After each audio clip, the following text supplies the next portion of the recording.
KPBS On Demand is supported by Splatero, helping homeowners pay for home improvements by offering streamlined access to your home's equity with no additional monthly payments or new debt. Splatero provides a lump sum payment in exchange for a share of your home's future value. Pre-qualification available at splatero.com. Good morning, I'm Annika Colbert. It's Wednesday, December 30th. Nurses protesting in the North County. That story's next, but first, let's do the headlines.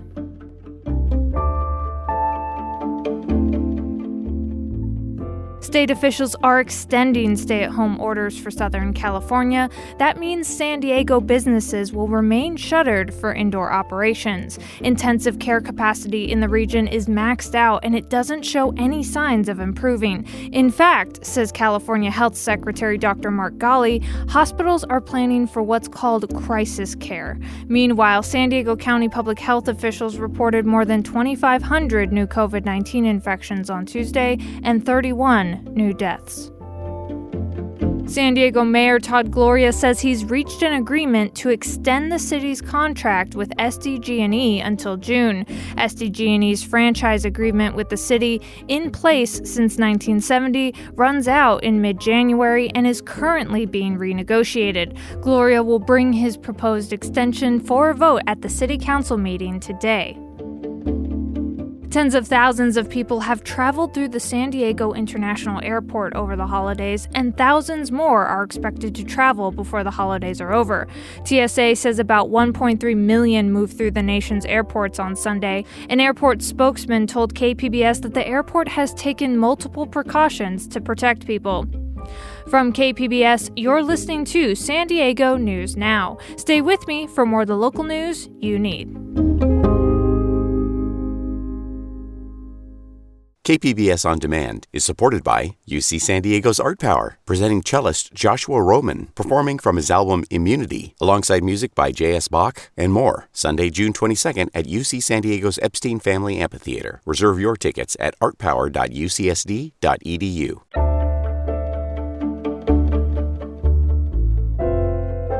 Registered nurses and caregivers protested from their cars outside Palomar Health facilities in Escondido on Tuesday.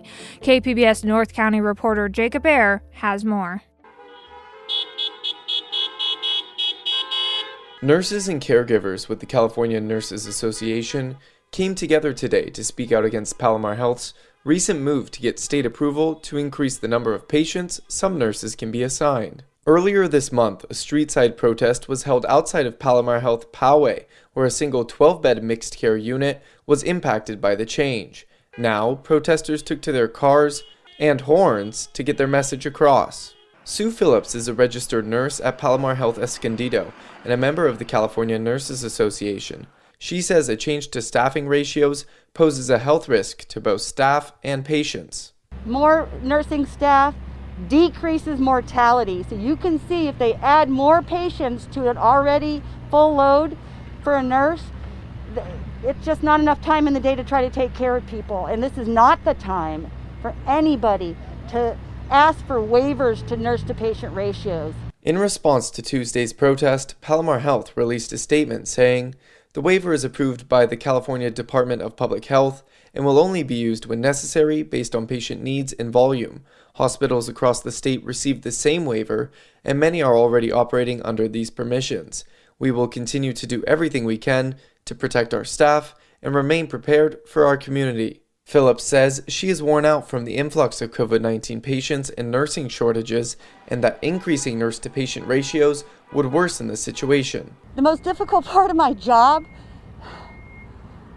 is watching the nurses and caregivers give every single thing they can, and then to be slapped in the face by the hospital right before Christmas, right through all of this.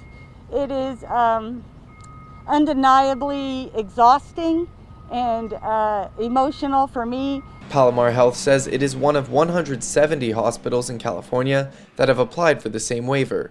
Jacob Ayer, KPBS News. Governor Gavin Newsom says equity is a big component of whoever gets the COVID-19 vaccine and in what order.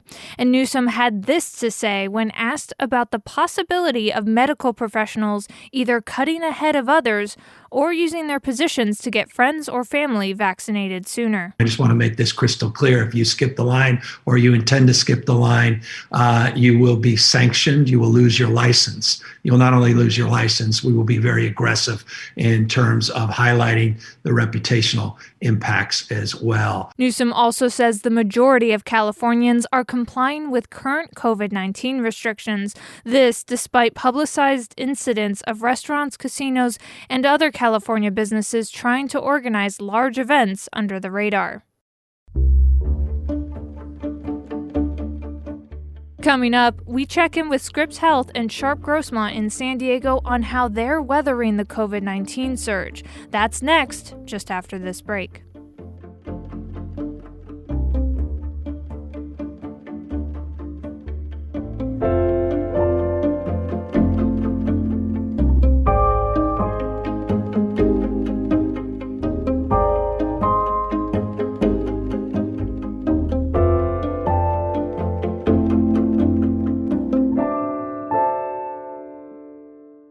KPBS On Demand is supported by Latino Legacy Foundation, presenting their Storyteller series, Reach for the Stars with Ellen Ochoa, the first Latina astronaut, former NASA director, and San Diego native, Sunday, June 29th.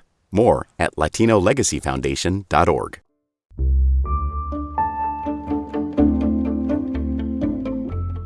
With holiday gatherings and Christmas shopping, COVID-19 continues to spread at a fast pace. ICUs are filling up to capacity, and now the governor has extended stay-at-home orders. It's an effort to slow the spread just as vaccines are being dispensed. But with ICU capacity at 0%, how are hospitals faring? Chris Gorder is the CEO of Scripps Health, and Scott Evans is the CEO of Sharp Grossmont. They both spoke with KPBS Midday Edition host Jade Hindman about their situation. Here's that interview, starting with Chris Gorder. So the Southern California region is still at 0% ICU capacity. How is Scripps doing right now? Well, right now we are 89% full. It's actually a little bit better than we were yesterday. Yesterday, we only had 6 ICU beds available in our healthcare system. Today, we have 12 staff beds available. But unfortunately, that's as a result of 9 deaths, COVID deaths in the last 24 hours. And the good news is we were able to discharge 48 COVID patients back home again. So there's a lot of turnover of patients, a lot of admissions, and a lot of discharges every day, but we're staying very full. All right. And how is that impacting care? A little over a week ago, we began hearing about ambulances waiting outside hospitals for hours before being able to transfer patients. Is that something Scripps has experienced? I'm not aware of ambulances having to wait hours outside of our hospitals. Clearly, we try to clear them as soon as we possibly can. But as I said, we're full. Right now, we have 413 COVID patients in-house, but we have 16 in the emergency rooms right now waiting for bed availability. So anytime we have regular emergencies, plus this large amount of COVID patients that are in the emergency rooms, in this case, 16 more waiting for beds inside the hospital, it will have an impact on the EMS system as well. And is the coronavirus extending wait time in the ER for care? Well, we're very busy, so care probably is extended a little bit longer. I don't have the actual numbers in front of me right now, but we try to get our patients through the system as fast as we can. Obviously, most of the patients that come to the emergency room are sent home the very same day. But as busy as we are, and as busy as every hospital in San Diego County is, I'm sure the wait times are a little bit longer.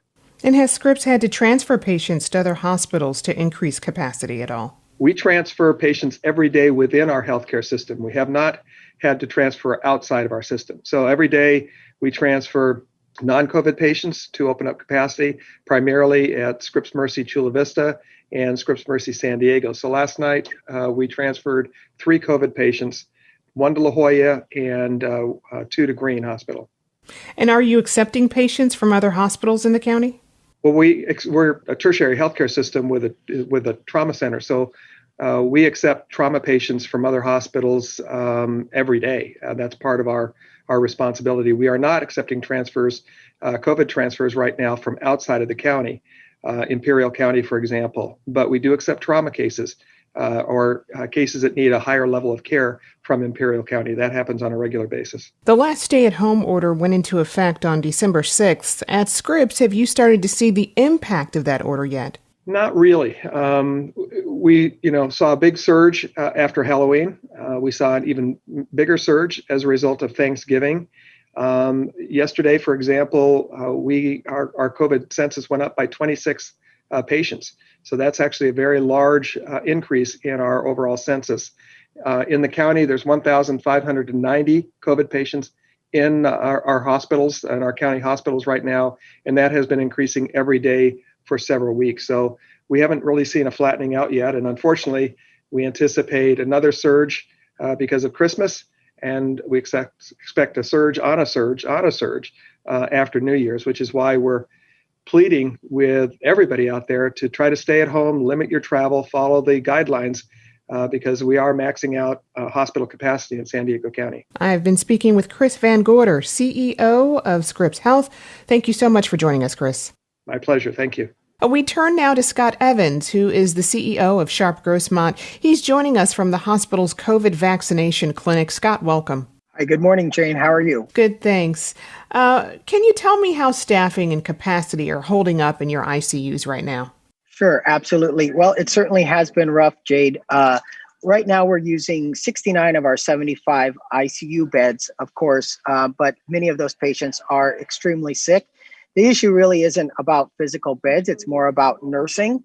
Today, actually, we're doing a little bit better than yesterday, but we are running usually 4 or 5 ICU nurses short, and we tend to use nursing extenders to fill those roles, which are nurses that float in from non-ICU units to cover. And so that's how we're making it work. And how does that impact patient care? Well, we hope that it doesn't, but of course it could cause delays in care at any given time. And so we have, a very busy emergency room here at Sharp Grossmont, and we have patients that are needing to come up to beds. And so those hold times are longer in the emergency room, which I think is an impact. The other item that actually impacts that a little bit is the discharge process. And so if we have patients that are going to a skilled nursing facility, some of those skilled nursing facilities are closed to admissions at this time. And so it sort of backs up the process, as you might imagine, and makes it very tight. If Governor Newsom's predictions of COVID cases are right, with 100,000 hospitalizations in the coming weeks, do you see your hospital having to ration care at any point? Well, we hope not, but we certainly do have those processes in place if we need to move to a crisis level of care. San Diego County has many plans prepared in order for hospitals to do that, as well as hospital and health systems. And so while we are hopeful that that is not the case and that we're able to continue to operate at a standard level of care, we are prepared to do so if the need arises. And have you all been able to get any relief so far by sending patients to the Palomar Field Hospital, for example? Grossmont has not sent any patients over there. We are essentially monitoring our situation, daily, if not several times a day, to see what our needs are. We are really trying to be self-sufficient to the extent that we can, and continuing to deliver care.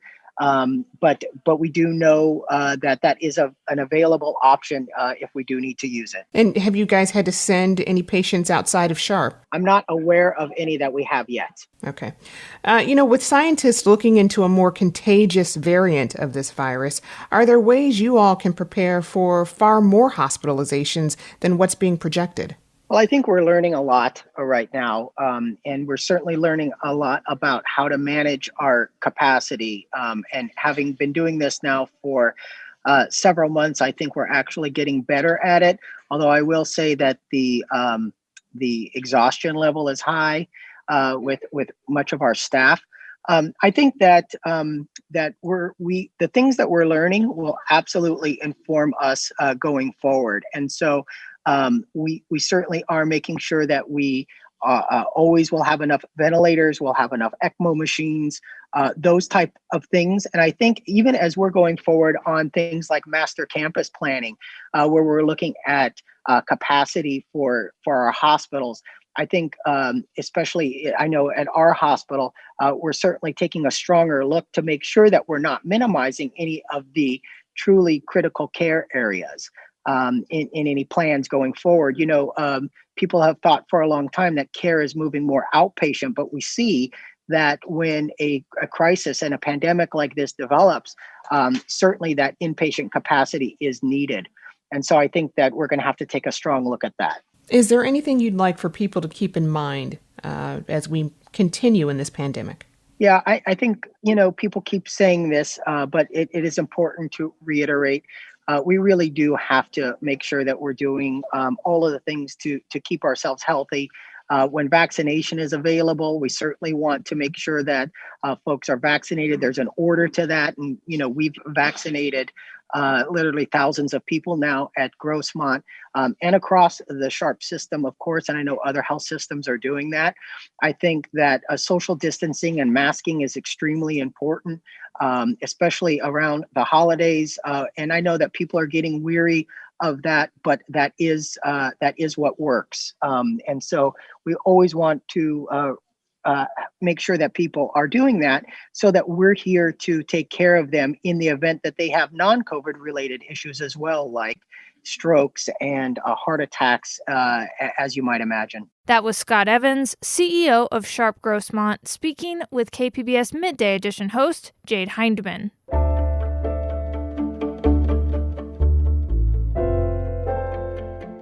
And for our arts segment today, the studio door learned to pivot long before the pandemic. It has had to change locations and rethink what a gallery and an artist space could be.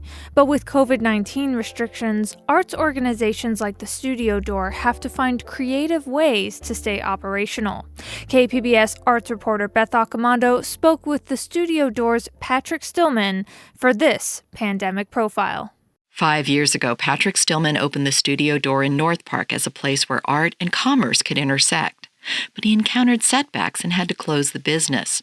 The studio door reopened early last year at its current location in Hillcrest. But then 2020 hit, and like all arts organizations, it's had to deal with a pandemic that limits how it can operate. Stillman is an artist who prides himself on also being a good businessman, so he was able to tap into federal and local financial aid in order to stay open. Plus, he found a way to keep artists working in their studio spaces. Studio artists are considered light manufacturing, so as long as they keep to their studios, they're allowed to be in the space and continue working. But with businesses closed or working under restrictions, foot traffic has been heavily reduced in Hillcrest, leaving the gallery in a bit of a ghost town. Looking ahead, Stillman is proceeding with his regular January programming featuring 6 artists in the main gallery. The challenge now is to come up with ways that we can do that in person, but also online. And so we're doing a lot more artist videos, interviews, spotlights on specific works of art, actually moving in the direction of the gallery in ways that we hadn't been before. If there's a silver lining, then it's that some of the innovations employed to stay open during the pandemic will prove useful even after lockdown restrictions subside. Until then, artists will have to continue to tap into their creativity. And that story from KPBS's arts reporter, Beth Accomando. And that's it for the podcast today. Be sure to catch KPBS Midday Edition at noon on KPBS Radio, or watch KPBS Evening Edition at 5 o'clock on KPBS Television. As always, you can find more San Diego news online at kpbs.org. I'm Annika Colbert. Thanks for listening, and have a great day.